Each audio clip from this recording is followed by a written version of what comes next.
But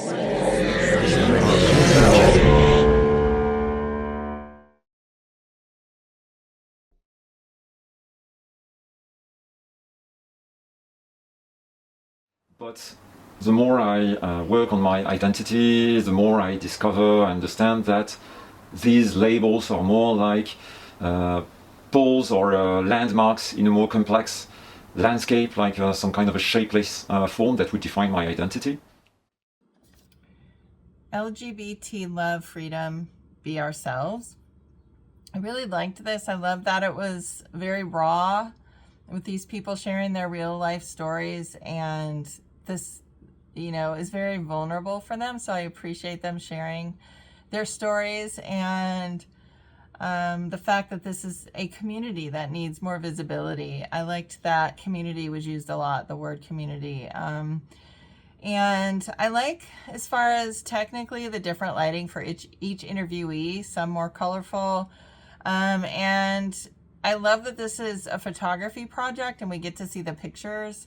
I actually would have liked to have seen earlier on that it was a photography project as well as the interviews, and have the pictures come up a little earlier so we could kind of go along with the ride a little sooner. But I thought it worked well both ways. So this, it drew me in with the interviews first and then showed me the pictures and how it evolved and came out at the end.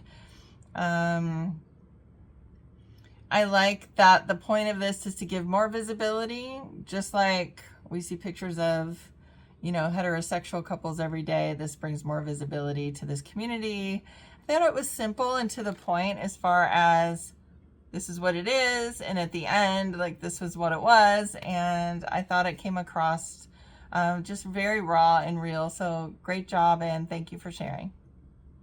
In this documentary film, LGBTQ Love, Freedom, Be Ourselves, a few members of the LGBT community are interviewed to share their experiences and identities and ways that they have been discriminated against for being who they are. This project that they're a part of, in which a photographer and them collaborated to take photos that send a message or tell a story or their story. And it's really amazing to see how much this has helped them express themselves and brought them a community and lifelong friends and the inspiration they share with the world. I think this film was really heartwarming, and I love how comfortable they've become with each other and with themselves, and how much struggle they had to overcome to get to where they are now. This film was called LGBT Love, Freedom, Be Ourselves. This is a moving, heartfelt piece. What set it apart for me was the intimacy of the interviews. The people involved were so honest and refreshing. I thought the Q&A format was quite straightforward and well organized. The clips of the lovely photo shoots added extra energy to the piece, which I just loved. The questions were quite direct and useful for viewers to understand the challenges and positive experiences of those involved in the project. It was nice to hear that while not all, many places in the world are becoming more open-minded and accepting. A quiet but very important film. Great job.